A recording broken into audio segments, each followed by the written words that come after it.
was shipped out to California. Had a 7-day delay en route, though. I was able to get home for about 5 days.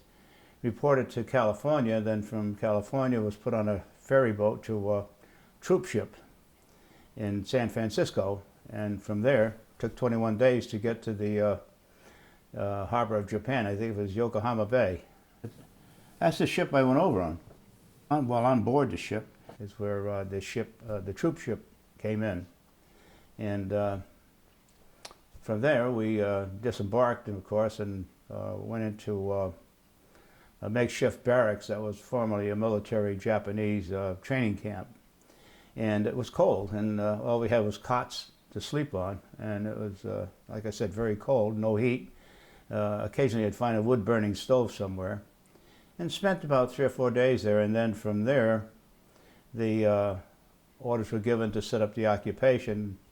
And I believe the artillery fellows at that time were going from house to house and disarming the civilians. They were confiscating all military weapons, explosives, anything that could be used as a defense device, such as bamboo spears. They were very clever in making weapons and concealing them. But they were a very humble person, as we found them to be. And they were mostly, I think, pleased that the war was over and that the Americans were coming in. Initially, they thought that the occupation was going to be horrible, that we were going to be terrible and then what do I call it, vindictive, or how, I don't know how to put it, but because of some of the atrocities that were pulled during World War II in the islands, you know. But it turned out not to be. The fellows were very polite with the Japanese, and the Japanese accepted us, and we realized that in the long run that they weren't too bad either, and then they realized we weren't there to harm them as well, you know, and things went on quite well. Except for water was very scarce, pure water was very scarce, and food was just unobtainable. It just wasn't available to the Japanese nationalists. But the American troops, we had C rations and K rations, and what we didn't use, we gave, of course, graciously to the Japanese, which they accepted and were very humble and thankful for getting it. So from 3 or 4 days in Yokohama, I boarded a train and I was shipped up to what they call Kyushu Island, which is the southern tip of Japan. It was formerly a Japanese naval base during World War II. It was called Camp Hakata. And the biggest city next to Hakata was a city called Fukuoka. And the military there set up a general hospital. I think they call it the 118th General Hospital. A station hospital, rather, in Fukuoka. And the general hospital was in Tokyo. And after serving as a artilleryman, just going on patrols periodically and doing some maneuvers, they decided to give the fellows more advanced training. They just to occupy our time and get acquainted with the Japanese populace and have the Japanese get acquainted with us. And of course, MacArthur's big thing then was to teach the Japanese democracy, our way of living. And of course, he emphasized too that the war was over, the hostilities were over, and now we're going to occupy them and show them how Americans live. And that was the primary role of the American soldier, I believe, at the time. And things sort of worked out pretty well. There was not many hostilities at all that I could recall, you know. But as time went on, they were short, I guess, medical personnel. And going through medical records, they found that as a youngster, I had belonged to the Connecticut State Guard.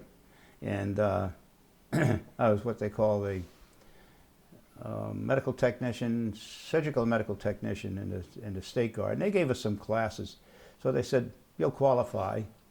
And they sent me to the 118th Station Hospital in Fukuoka in Japan. And I received some more advanced training. And from there, I just just drew blood and treated minor wounds and things of that nature, you know, and gave out inoculations when they came due. And before you know it, my tour of duty was over, and I was getting rotated and sent home, back to America. And so that was my experience in Japan. See, a lot of those kids that their parents had the option of going back to Japan or going to the internment camp, a lot of them, not a lot, but a few of them decided to go back to Japan, and their children spoke English. Some kids were 10 or 11 years old in 1940, 41, and they went home with their parents. And when the war ended, they were sitting pretty. They spoke English. So they immediately got jobs as interpreters for us. And some of them went back to Japan, got married, and had children. And their children spoke English and Japanese. And those kids really, I mean, they flourished because they were God sent for us because they spoke English and everything. And they were lucky because they got these jobs. They were right on the camp. They got clearance. They were what Niseis, Japanese Americans. But because of their parents going back to Japan, they had to go with them. Their parents elected rather than go to the internment camp is go back to Japan. Yeah, they worked for the government. Who's that? That guy? He was a prisoner. He painted my, you know, my suitcase. It's got Mount Fujiyama on the front. Yeah, he's got Mount Fujiyama on the front, and on the back he's got my name, my outfit. He painted it for me. It's up in my garage. You'll see it's Mount Fujiyama, and on the other side is my rank and name and stuff. It's a zip-on one. It's not a duffel bag. It was a military zip around.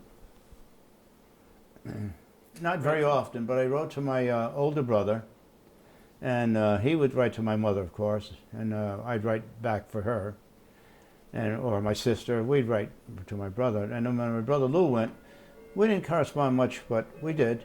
And then when I was in the Pacific, I was writing to him, and I was very envious, quite frankly, because I would tell him there was nothing here. We had nothing, no food, no nightclubs, nothing, no dancing girls. And he'd write back. He'd go to the cafes in Germany and the Fräuleins, and he had a girlfriend. And I mean, it was a different culture. The young lady that, this is what I tried to tell my brother Lou. This is what the female population was like where we were. And no dancing girls, no nightclubs, none of that stuff. How would you like to bring one of those home to your mother, I used to tell him.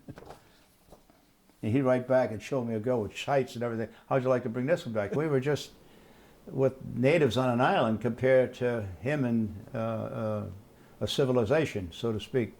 You know, all we had was rice paddies and people that spoke a foreign language and weren't interested in speaking English and had nothing and lived with nothing and survived with nothing. Where in Europe, you know, they had wine, woman, song, music. We didn't have that. They didn't have that sort of life. It was just a different life, different culture altogether, and not one that was anyway, nothing that I particularly cared for. You know, it was different. They had so many orphans. They had a group that was used to go out and round them up, and just every day. I mean, they'd end up with a weapons carrier full of them. They'd find these kids along the road. They don't know who their mothers were. They disappeared. So they just take them and then bring them to like this orphanage here. There's a couple of other orphanages they would take them to. Red Cross came in. They set up another orphanage. They took good care of the kids. We did. We took good care of them. Oh, a little boy? Oh, there were a lot of little orphans. Oh, that little guy. Yeah, he was one of the little camp kids that came around. There was a lot of them, these kids. They'd come up to the camp and ask for food. Mama, Papa needs food, you know. And if you had we didn't have food. I mean, if you had a spare ration of K ration, you gave it to them. But for the most part, we didn't have it. So we'd have candy.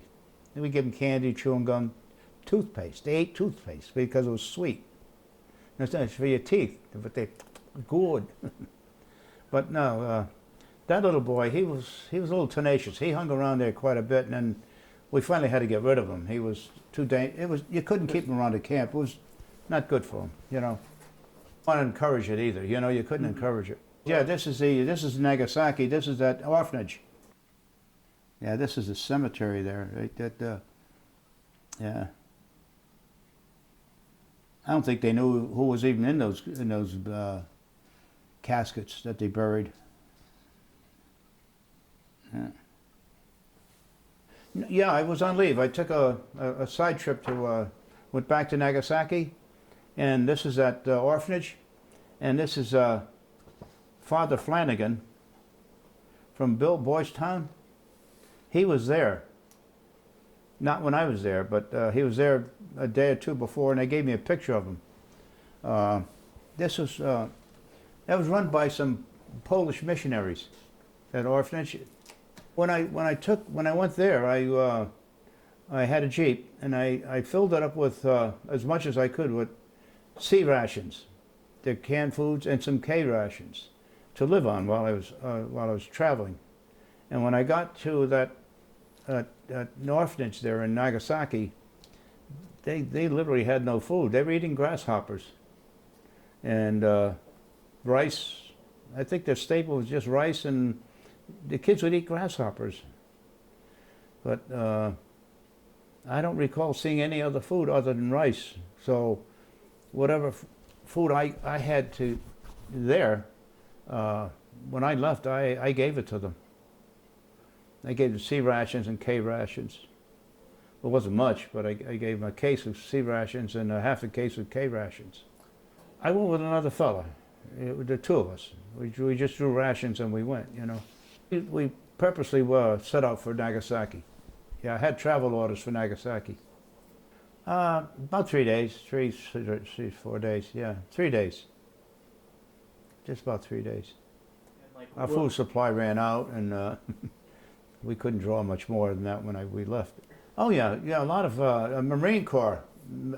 Before I got there, or right after the war ended, I think the 2nd Marine Corps was there and gave them a lot of food and equipment, and they even gave them a Jeep. They had a Jeep.